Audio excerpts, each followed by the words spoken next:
Independentemente da tradução que usam, vamos então até Atos 13 e vamos ler do verso 13 até ao 17 e do 32 a 33. O texto está também impresso no nosso boletim. Atos 13, 13 a 17 e depois 32 a 33. Vamos ficar de pé para fazermos juntos, para ouvirmos a leitura da palavra.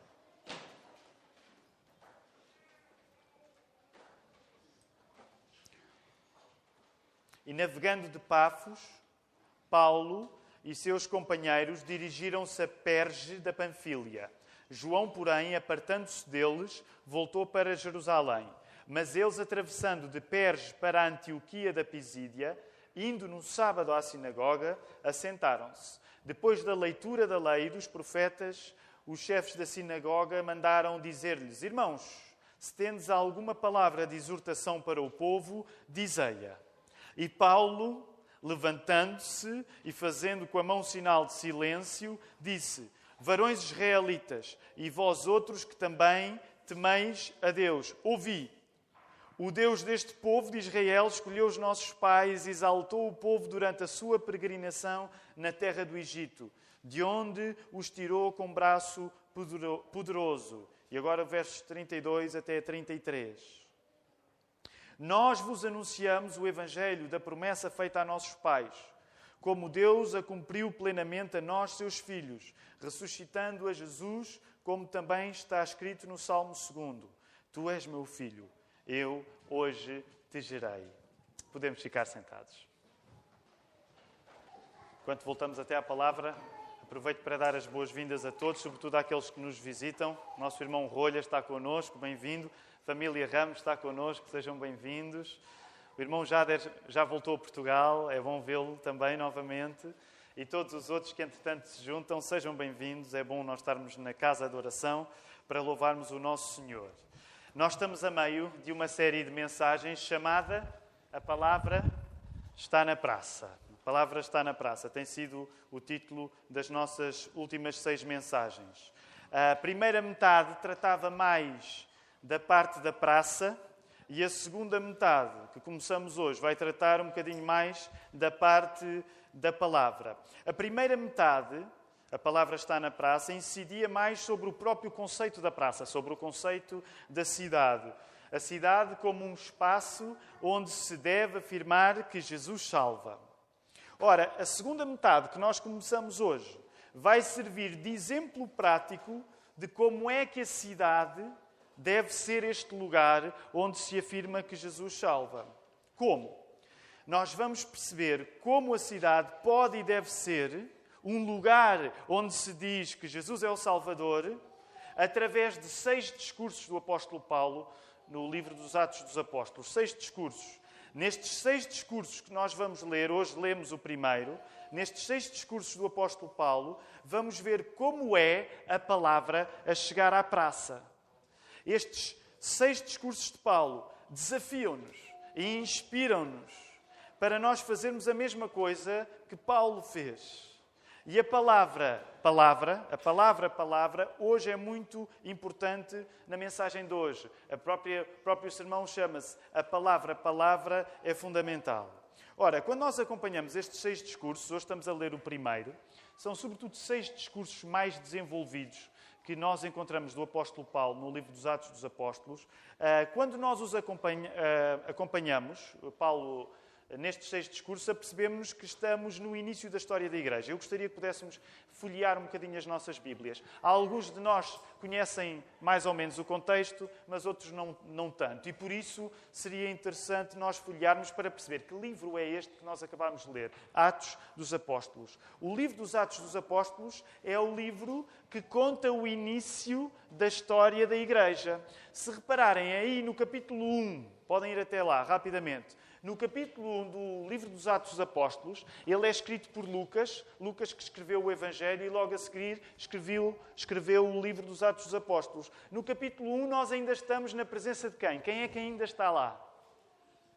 O Senhor Jesus, porque no capítulo 1 ele vai ascender aos céus. No capítulo 2 é o movimento contrário. Se no capítulo 1 há um movimento em que o Senhor Jesus ascende aos céus, regressa até ao Pai, no capítulo 2 o Espírito Santo é enviado através das línguas de fogo aos discípulos. Estamos no início da história da Igreja. Tendo em conta que a Igreja rapidamente vai passar de ser muito apreciada pelos cidadãos de Jerusalém. No primeiro, ao início, as pessoas de Jerusalém acham o máximo aquilo que está a acontecer com aqueles cristãos, mas num espaço muito curto de tempo, aí logo nos primeiros 5 capítulos, nós vamos a perceber que a mesma Igreja que estava a ser apreciada pelos cidadãos de Jerusalém vai começar a ser perseguida. E se repararmos no capítulo 8, folheiem até lá, por favor, no capítulo 8, nós vemos como o Evangelho, a mensagem de Jesus, vai deixar de estar só em Jerusalém. No capítulo 8 ela vai chegar já a Samaria. Samaria, que era uma terra fora de Jerusalém. Ora, é por isso, eu gosto de usar esta expressão. Para mim faz sentido, não tenho de fazer para os irmãos. Mas se nós pensarmos que o livro dos Atos dos Apóstolos é um livro onde a ação começa num lugar, mas a ação termina noutro, é como se, usando a linguagem do cinema, nós podemos dizer que o livro dos Atos dos Apóstolos é um road movie. Não é? Sabem os road movies? São aqueles, como a palavra diz, são filmes de estrada. Não é? Há muitos filmes em que a personagem começa num sítio e vai deambulando e a ação vai acabar por terminar num sítio diferente. Nesse sentido, o livro dos Atos dos Apóstolos é como se fosse um road movie. A ação começa num lugar, mas vai terminar noutro. E vejam bem, porque é que isso é importante para nós? Porque é que é importante para nós percebermos a qualidade de trânsito do livro dos Atos dos Apóstolos? Porque se o livro dos Atos dos Apóstolos, que conta o início da história da Igreja, não tivesse esta qualidade de trânsito, nós não estávamos aqui esta manhã.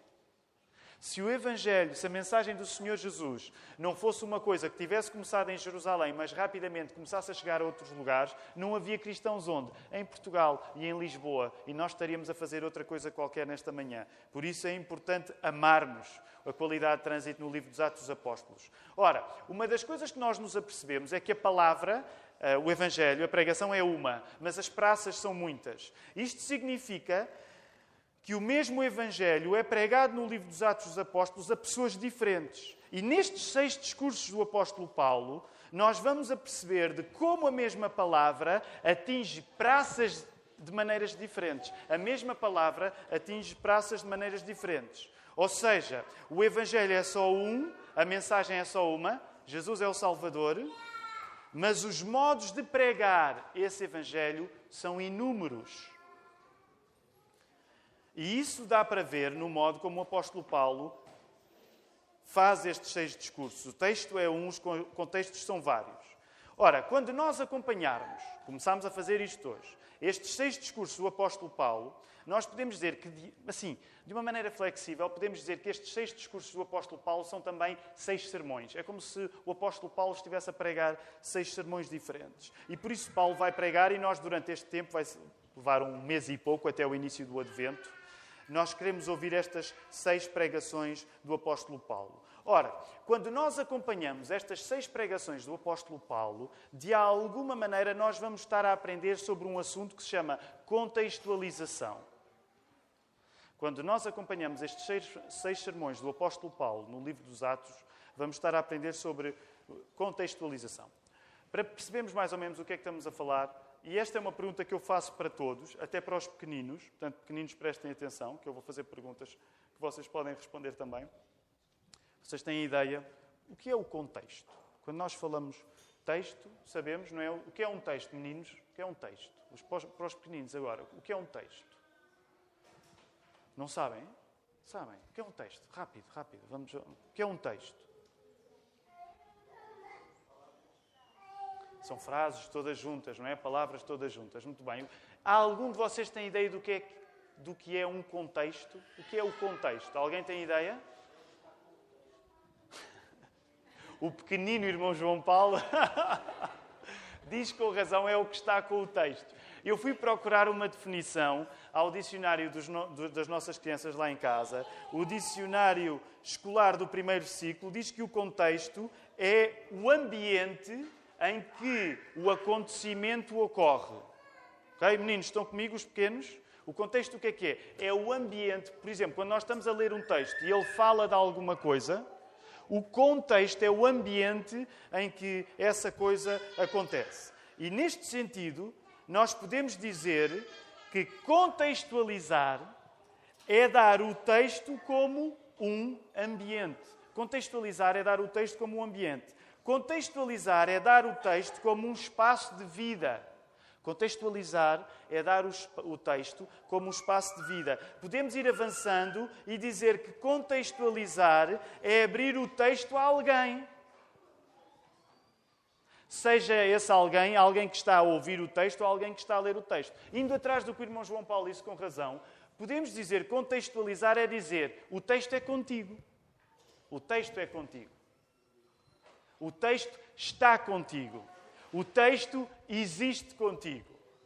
Ora, a partir da nossa compreensão que contextualizar é colocar o texto como um espaço de vida, nós podemos colocar isto pela negativa e tirar consequências negativas de quando nós não contextualizamos. Está-se mesmo a ver. Quando nós não contextualizamos, nós impedimos que alguém se encontre com o texto.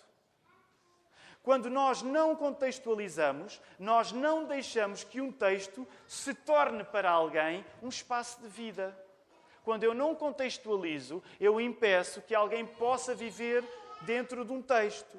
Podemos ser um bocadinho mais radicais e dizer, quando eu não contextualizo, quando eu não tenho a ideia do ambiente onde o acontecimento ocorre no texto, quando eu não contextualizo, eu mato o texto. Quando eu não contextualizo, eu mato o texto. E eu não quero passar muito tempo aqui, mas deixem-me dizer. Nós estamos numa casa de oração. Somos uma igreja. Nós passamos a vida a falar no texto bíblico. Todos os domingos lemos o texto bíblico. E todos nós, de uma maneira ou outra, já tivemos a experiência de ouvir a pregação de um texto bíblico de um modo tão pouco contextualizado que mesmo que a pessoa não tenha uma má intenção, é possível pregar a Bíblia de uma maneira tão descontextualizada que o pregador pode ter muita boa vontade, mas ele impede que o texto bíblico seja a vida de alguém. É possível pregar a Bíblia descontextualizadamente de um modo em que o texto fica tão amarrado, tão preso, tão sem vida, que ninguém que vai estar a ouvir vai conseguir perceber o texto bíblico como um espaço de vida. É possível pregar a Bíblia a dizer supostamente todas as coisas certas, mas a impedir que o texto seja vida. Se nós colocarmos o contexto sob esta luz, apercebemos que contextualizar é sempre necessário. Contextualizar é sempre necessário. Contextualizar serve para que o texto faça o seu trabalho na vida das pessoas. E não podemos esquecer, sigam esta imagem. Se o texto é como um ambiente, tal como um ambiente, às vezes nós temos dias de... Tal como um ambiente, às vezes nós temos dias de... Não ouvi. É interessante isso. A Adelaide está a fazer isso, que é... Eu estou a dizer alguma coisa, mas não arrisco pôr som, não vai eu estar errado em relação ao que eu estou a dizer. Exatamente. Afinal, estavas a dizer bem, eu não vi. Se o texto é como um ambiente, há dias em que chove, como hoje. Se o texto é como um ambiente, há dias em que faz sol. A pessoa que prega o texto bíblico, ou que fala sobre outro qualquer texto, o que ela tem de fazer é deixar que o texto seja o texto. E se o texto é texto... Se o texto é como se fosse um ambiente, há dias onde vai fazer sol e o pregador pode chegar e distribui uns óculos de sol e diz, pessoal, hoje o texto vai ser quente. Não é? Há dias onde nós nos sentimos confortados pelo texto, como num bom dia de praia, mas há dias em que o texto traz um temporal e o pregador tem de distribuir uns guarda-chuvas e dizer, agarrem-se, porque vai ser difícil. Contextualizar é deixar que o texto seja um espaço de vida, seja um ambiente. Queridos irmãos, os irmãos sabem que me têm ouvido mais vezes. Há dias em que a mensagem pode ser um dia de sol, mas há dias onde pode ser um temporal. Se contextualizar é abrir o texto à vida, nós também podemos dizer que contextualizar também é abrir a vida ao texto. Se nós contextualizamos abrindo o texto à vida, nós também podemos dizer que contextualizar é abrir a vida ao texto. Eu quero dar um exemplo bem recente e nosso. Quero dar um exemplo que aconteceu na semana passada. Não é um acontecimento traumático, mas eu pensei, não há nada melhor para explicar esta ideia de trazer o texto até à vida. Então, rapidamente. Estão todos a ouvir-me? Crianças, estão-me a ouvir? Olha que eu estou com os meus olhos em vocês. Na semana passada, estávamos todos muito animados, não estávamos? Os irmãos repararam como é que era possível não estar animado. Ora, as nossas crianças também estavam um bocadinho agitadas. Quem é que as pode censurar? No entanto, a determinada altura, um grupo das nossas crianças, de rapazes em particular, pegou numa guitarra que estava guardada e, sem autorização, trouxe essa guitarra para o hall de entrada. Isto é um exemplo, eu vou chegar a um sítio com isto. Não? Com aquela animação em modo avalanche que havia antes do concerto, o que é que aconteceu? A agitação dos rapazes fez com que a guitarra, que não devia ter ido para ali, não só foi para ali, mas como foi chocalhada, a guitarra acabou por se estatelar no chão, porque tinham-na colocado num sítio errado para meter guitarras, que é numa cadeira muito alta. Uma cadeira muito alta nunca se mete uma guitarra. E a determinada altura lá cai a guitarra para o chão, estatelou-se ali. O que é que a maior parte das pessoas faz neste contexto? A maior parte das pessoas pensa assim, deixa passar, os miúdos estão animados, coitados. Mas o que é que nesta circunstância faz uma pessoa que se entrega muito aos assuntos do texto?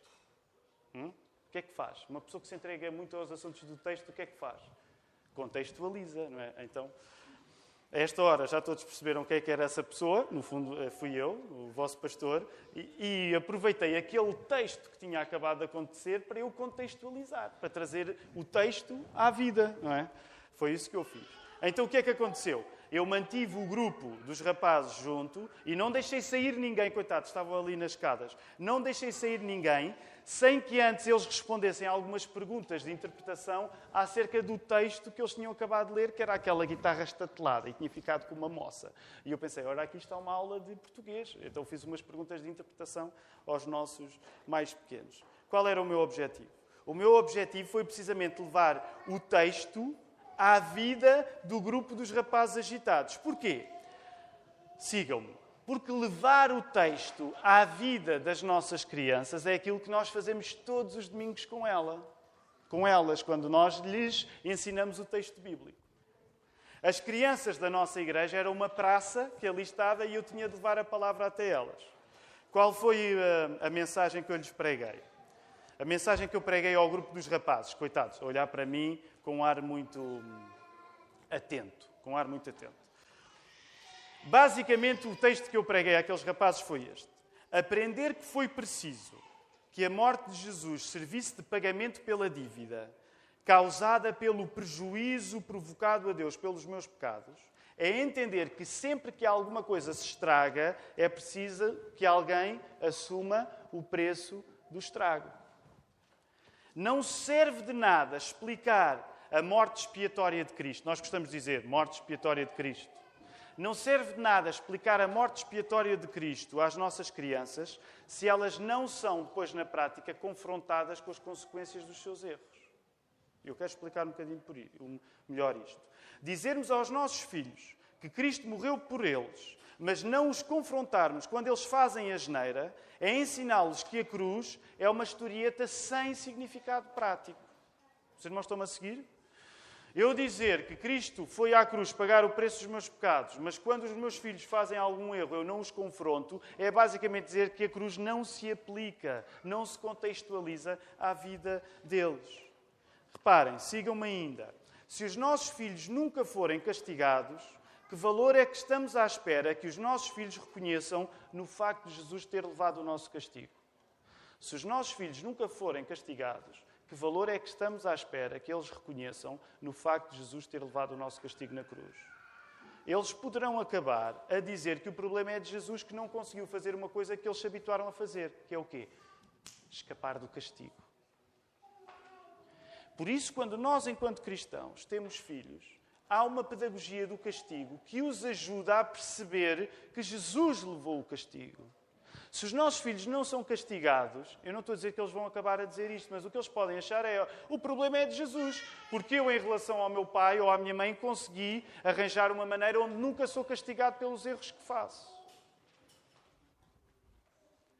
Para que os irmãos não fiquem perturbados com esta história, em suspense, que eu fique em suspense o que é que aconteceu, para já a guitarra era minha e o estrago era pouco.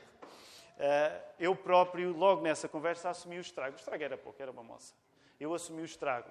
Mas porquê que aquele texto, vamos dizer assim, foi pregado àqueles meninos? O fundamental era que aquele grupo de rapazes percebesse que há consequências para os pecados que cometemos. E que essas consequências têm sempre de ser assumidas por alguém. O perdão tem esse efeito. O que é o perdão? Alguém que não tem culpa absorve o prejuízo do mal que foi feito. Portanto, naquela altura, o que é que o pastor tinha a pregar àquele grupo de rapazes? Não é desandem antes que alguém repare o que vocês fizeram. Alguém assume o preço do erro que vocês fizeram. Isto é levar aquilo que vocês aprendem da escola dominical ao dia-a-dia. Isto, podemos dizer, é abrir a nossa vida como um espaço para o texto. Isto, podemos dizer, é contextualizar. É ensinar na prática os nossos filhos de uma coisa que, permitam uma expressão, eles estão carecas de ouvir na escola dominical. É preciso que eles entendam que se Jesus foi à cruz para pagar o preço dos nossos pecados, em todas as coisas, os nossos pecados, sendo mais pequenos ou maiores, têm um preço. E por isso é que o Senhor Jesus foi à cruz. Portanto, contextualizar é não só ver no texto um espaço de vida, mas é ver na vida um espaço do texto. Reparem, a coisa boa é que esta lição prática, contextualização, mostra como a nossa fé leva os valores do castigo e do perdão do texto para a vida das pessoas. A dureza do confronto de hoje é a maravilha do conforto de amanhã. Contextualizar, levando a Bíblia para a nossa vida, é ter o texto como espaço de vida e ter a vida como espaço de texto. Rapidamente, voltando aos sermões de Paulo, 6 sermões e este em particular, nós vamos ver como o apóstolo Paulo não tem um modelo único para um evangelho que é único. O evangelho é só um, mas Paulo não tem só um modelo de pregar. No nosso boletim, podem abrir aí na página número 3, há uma citação que eu faço a este livro. Aliás, eu creio que 2 exemplares já foram vendidos. Onde é que está o Ricardo? Ricardo, dois exemplares foram vendidos? Está lá fora, está lá fora. Este livro é caro, meus irmãos, mas é muito bom. É caro. São 40 €. Mas se o quiserem comprar, estão a contribuir para a Livraria Batista, não é para nós, mas é muito bom, é um manual muito bom. E deixem-me só rapidamente ler uma coisa que o pastor Tim Keller explica neste livro. Center Church, Igreja Centrada no Português do Brasil. Contextualizar é sermos flexíveis à cultura de quem interage com o Evangelho, prontos para adaptar aquilo que não é fundamental, para que a pregação não apareça desnecessariamente hostil.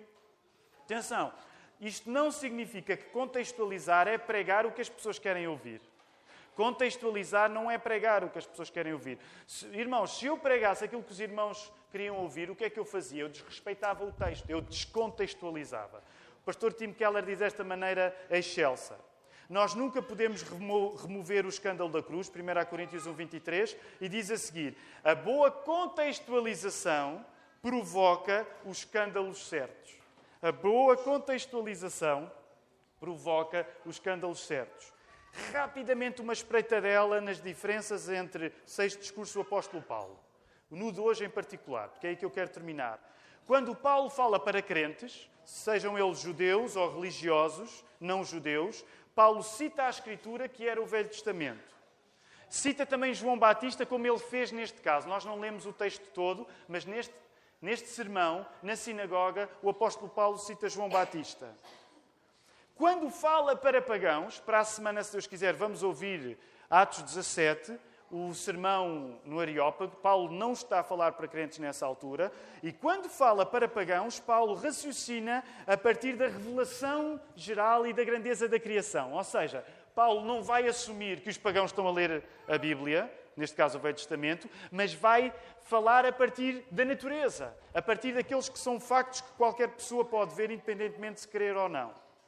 Para os gregos e para os romanos, Paulo vai para a ressurreição primeiro e não para a cruz. Para os crentes, Paulo enfatiza que a religião deles não os faz tão bons como eles julgam que são. Ao passo que, quando prega para os pagãos, Paulo enfatiza que os ídolos que eles têm são inúteis. Em todas as apresentações do Evangelho, o apóstolo Paulo desafia todos, sejam crentes, sejam não crentes. Os crentes, Paulo diz, vocês não vivem à medida daquilo em que acreditam. Vocês acreditam em coisas, mas não se comportam de acordo com as coisas em que acreditam. Por outro lado, para os não crentes, o apóstolo Paulo desafia-os a dizer: os vossos ídolos são um terreno demasiado fraco para as vossas convicções. Então, Paulo contextualiza para uns e para outros. Para os pagãos, Paulo sublinha a ressurreição para provar que Jesus é o Salvador. Com os judeus, demonstra que o sofrimento do Messias cumpria a aliança que Deus tinha feito com os israelitas. Como podemos ver, Paulo passa a vida a contextualizar. No texto que nós temos hoje, eu gostaria de vos chamar novamente para aí Atos 17. Desculpem, de Atos 13, versículo 32 em particular. Versículo 32 em particular serve de resumo para a tese deste sermão que o apóstolo Paulo prega nesta sinagoga.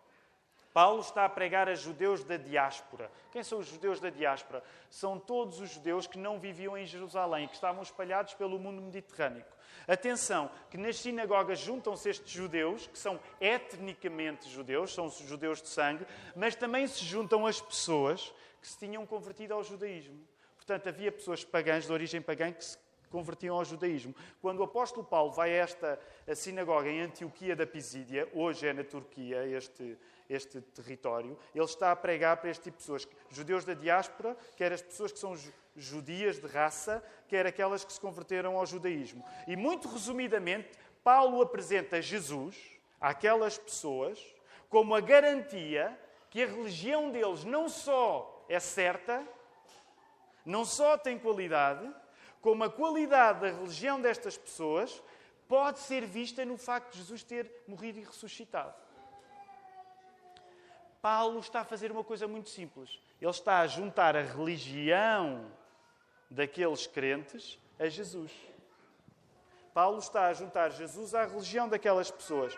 Podemos dizer que o núcleo do sermão de Paulo é: se tu dizes que tens uma ligação com Deus, acreditando nele, toma a atenção como através de Jesus e da sua morte e da sua ressurreição, Deus te assegura que não corta a ligação contigo, sendo fiel ao que te prometeu. Deixem-me repetir rapidamente. A base deste sermão de Paulo é dizer: se tu dizes que estás ligado a Deus porque acreditas nele, toma a atenção como Jesus, morrendo e ressuscitando, te assegura que Deus nunca vai quebrar o pacto contigo, que Deus nunca te vai deixar.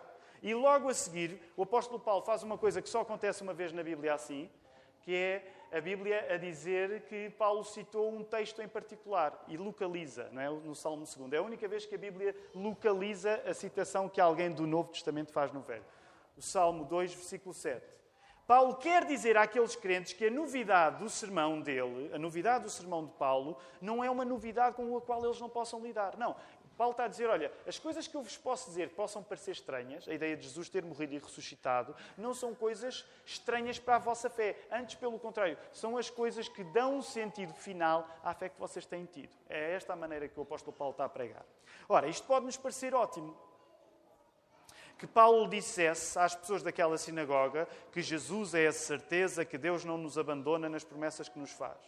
E que, apesar da cruz e da ressurreição nos surpreenderem, o que está em causa é que, através delas, Deus não falta ao que nos prometeu. E nós podemos dizer: excelente. A questão é que vale a pena arriscar e tentarmos contextualizar um bocadinho. Eu quero fazer duas perguntas rápidas. Perguntas para nós hoje. Como é que esta coisa boa de Deus ser fiel às suas promessas pode ser uma mensagem que me toque a mim, cristão gentil do século XXI? O que é que eu posso ganhar com este sermão do apóstolo Paulo? Eu que não sou judeu, eu que sou cristão no século XXI, o que é que eu posso ganhar com o facto de Deus ser fiel às suas promessas? Deixa-me arriscar um bocadinho mais. Para aqueles que ainda não confessam a fé do Senhor Jesus. E é sempre um prazer nós podermos ser uma comunidade que já tem pessoas que confessam a fé e que recebe pessoas que ainda não confessam a fé. Mas alguém pode fazer esta pergunta: eu não sou crente. O que é que eu tenho a ganhar com esta mensagem? E deixem-me tentar responder estas duas perguntas. E eu sei que não vou conseguir fazer, mas deixem-me tentar responder. Se nós chegarmos à conclusão que, em grande parte, nós pertencemos hoje a uma cultura que passou a ser cética em relação ao valor das palavras... Aliás, hoje a minha filha perguntou-me o que é dizer ser cético. Eu tenho de contextualizar pregando para as crianças também. Ser cético. O que é ser cético? Pequeninos, vocês sabem o que é ser cético? Sabem? Ser cético é uma pessoa que não... Pequeninos, sabem? Algum de vocês sabe? Que não quê? Que não acredita, ok? Uma pessoa que não acredita. Ser cético é uma pessoa que não acredita. Ora, se nós hoje fazemos parte de um mundo que tem dificuldade em acreditar no valor das palavras, como é que nós nos podemos sentir animados para um sermão em que o apóstolo Paulo diz: Deus não falha com as suas palavras? De que é que nos serve ouvirmos que Deus é fiel à sua palavra se nós deixarmos de acreditar no valor da palavra? Aliás, alguém pode dizer, do que é que me serve eu ouvir que Deus é fiel à sua palavra se eu nem em Deus acredito? Como é que pessoas habituadas a ouvir aquela frase que diz palavras, levas o vento? Como é que pessoas habituadas a ouvir que palavras levas o vento se podem entusiasmar com um Deus que não quebra as suas? Como é que uma geração de descumpridores da palavra se pode entusiasmar com um Deus que cumpre a sua? Só o Espírito Santo pode responder a isto, mas eu queria só dizer duas coisas. Só o Espírito Santo pode fazer o trabalho de nos convencer em relação a estas perguntas. Eu não tenho capacidade de fazer, mas queria só terminar dizendo duas coisas. O cenário para nós pode mudar um bocadinho se, ao contrário do que a cultura nos diz, eu acreditar que as palavras não são descartáveis. Acompanhem-me. O cenário pode mudar um bocadinho se, ao contrário do que a cultura à nossa volta nos diz, eu entender que a importância das palavras está, de certa maneira, acima das pessoas. Deixem-me repetir, eu quero explicar um bocadinho. Mas se eu acreditar que as palavras valem mais do que as pessoas, talvez eu me possa sentir mais animado com o que o apóstolo Paulo está a pregar. Reparem, contraste. O mundo diz, estou a generalizar, o mundo diz que as palavras são invenções de quem? O mundo, à nossa volta, diz que as palavras são invenções de quem? Dos homens. O cristianismo diz que os homens são invenções da palavra. Percebam isto, que isto é mesmo importante para terminarmos hoje. Isto é mesmo importante acerca da nossa fé. O mundo diz que as palavras, como são invenções dos homens, mudam tanto ou mais do que os próprios homens. Mas o cristianismo não diz isto. O cristianismo diz uma coisa diferente. O cristianismo diz que nós somos invenção da palavra. Não precisa de ir até lá, mas se quiser pode fazer. Se for rapidamente ao primeiro versículo da Bíblia, Gênesis 1:1, vai ler lá, logo no início, no princípio criou Deus os céus e a terra. E logo à frente, e disse Deus, haja luz e houve luz. O que é que a Bíblia está logo a dizer ao início? Que quero que você compreenda. A Bíblia está a dizer, as coisas existem pela palavra de Deus. É a palavra de Deus que dá origem às coisas. Não são as palavras, não são os homens que dão origem às palavras, mas é a palavra que dá origem aos homens. Se nós saltarmos rapidamente para João, o Evangelho de João, no capítulo 1, no verso 1, diz uma coisa muito parecida com o que diz o Gênesis 1. O que é que diz João 1:1? No princípio era o Verbo, e o Verbo estava com Deus, e o Verbo era Deus. Como o Novo Testamento nos explica, Jesus é o próprio Verbo. Jesus é a própria palavra de Deus. Como é que este choque de visões, entre a visão que diz que as palavras são invenções dos homens e a visão que diz que os homens são invenção das palavras, da palavra, nos pode ajudar? E sigam-me nos últimos minutinhos. Se eu pelo menos conseguir perceber a beleza da ideia de que a palavra cria pessoas, se eu pelo menos conseguir perceber quão bonita é a ideia de que a palavra cria pessoas, e por causa disto as pessoas valem porque foram criadas por esta palavra de Deus, talvez eu me sinta mais entusiasmado a não querer viver como o centro do meu próprio universo.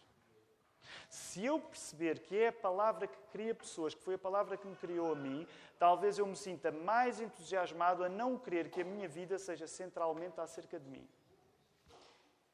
Eu posso começar a sentir-me atraído pela ideia de que a palavra tem valor porque foi a palavra que me criou. Eu posso começar a sentir-me atraído pela ideia que a palavra vale porque eu sou fruto da palavra. Reparem, no campo dos comportamentos, eu posso começar a querer levar a minha palavra a sério. Os mais velhos hoje podem dizer isso aos mais novos. Às vezes os mais velhos dizem aos mais novos. Hoje a palavra não vale nada. Ninguém tem palavra. E deixem-me dizer, de facto é uma coisa grave. E eu já partilhei esta fraqueza com os irmãos. É uma fraqueza minha. Eu tenho tentado deixar de prometer coisas que não vou cumprir. Porque, então à portuguesa, não sei, nunca vivi no estrangeiro, mas eu acho que é muito à portuguesa. Então vamos fazer isto, olha, depois eu ligo-te, depois digo-te alguma coisa, depois combinamos. E eu percebi-me, a nossa palavra é tão descartável que nós dizemos coisas por uma questão de simpatia que no íntimo pensamos assim, talvez aconteça, talvez não. Porque a nossa cultura deixou de olhar para a palavra como o valor da pessoa. Reparem que às vezes, hoje só se usa enquanto expressão. Mas às vezes quando as pessoas estão a querer provar alguma coisa e alguém está cético com aquilo que nós queremos dizer, qual é uma das expressões que nós podemos usar? Palavra de honra, palavra de honra. Mas ninguém quer saber palavra de honra.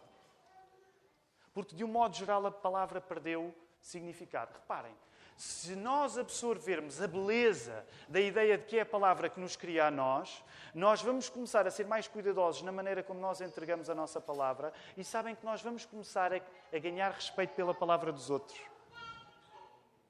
Sabem que uma coisa, não me quero estender aqui, mas uma coisa que nós vamos perceber é que quando alguém me promete uma coisa e quando alguém é fiel, isso é simplesmente fantástico. Quando alguém me promete alguma coisa e essa pessoa faz o que me disse, isso é simplesmente fantástico. Isso é um verdadeiro milagre. É um milagre quase igual ao facto de Deus nos ter criado através da sua palavra. Se eu começar a atribuir valor à palavra enquanto fábrica de pessoas, eu posso sentir mais conquistado pela ideia de que Deus se revela através dessa palavra na Bíblia. E eu não quero resolver de uma vez só todas as questões que possam existir acerca da questão da inspiração da palavra de Deus. Pode haver questões complicadas que as pessoas tenham acerca... Será que este livro é mesmo a palavra de Deus? Eu não quero resolver aqui. Mas eu só quero chamar a atenção para a beleza da ideia de Deus se revelar através da palavra que é o seu Filho e, posteriormente, Deus se revelar, mediante a ação do Espírito Santo, através da palavra que é a Escritura. E esta ideia, podendo ser difícil, é uma ideia maravilhosa. Por último, se eu der à Bíblia o lugar de palavra inspirada por Deus, sigam mesmo aqueles que ainda não creem nisto. Se eu conceber a possibilidade de que Deus não somente existe, mas como Ele criou pessoas através da sua palavra, como Jesus, Deus sendo Pai, Filho e Espírito Santo, Jesus veio como palavra de Deus e depois, posteriormente, Ele ascendeu aos céus, enviou o seu Espírito e o seu Espírito permitiu que pessoas inspiradas escrevessem este livro. Se eu começar a seguir a beleza desta ideia, reparem, eu posso encontrar neste texto, neste conjunto de textos, uma força que não consigo encontrar em mim próprio. E é aqui que eu quero terminar. Se eu der mais valor à palavra do que eu dou a mim próprio, de cada vez que esta palavra me diz que eu posso ser uma coisa que ela diz que eu posso ser, eu vou acreditar na palavra. Os amigos estão-me a acompanhar? Se esta palavra for inspirada e se esta palavra for resultado do mesmo Deus que nos criou a nós através da palavra, quando esta palavra disser que eu posso ser alguma coisa, o que eu vou pensar é assim. Vou pensar isto. Quem é que tem mais crédito para falar acerca de mim? Quem é que tem mais crédito para falar acerca de mim? Eu, que sou apenas um produto da palavra, ou a própria palavra que me produziu? Eu posso ouvir o sermão do apóstolo Paulo na Antioquia da Pisídia e saber que o facto de Deus ser fiel ao que promete pode fazer de mim aquilo que a sua fidelidade quiser. Se Cristo tiver mesmo morrido e ressuscitado, que promessa é que a Bíblia faz acerca de mim que não possa ser cumprida? Se eu sou fruto da palavra e se a palavra diz acerca de mim coisas que me parecem difíceis de acreditar, quem é que tem mais crédito? Eu, que sou uma invenção da palavra, ou a própria palavra que me inventou? Se Cristo tiver mesmo morrido e ressuscitado, que promessa é que a Bíblia faz acerca de mim que não possa ser cumprida? Que o Senhor nos ajude.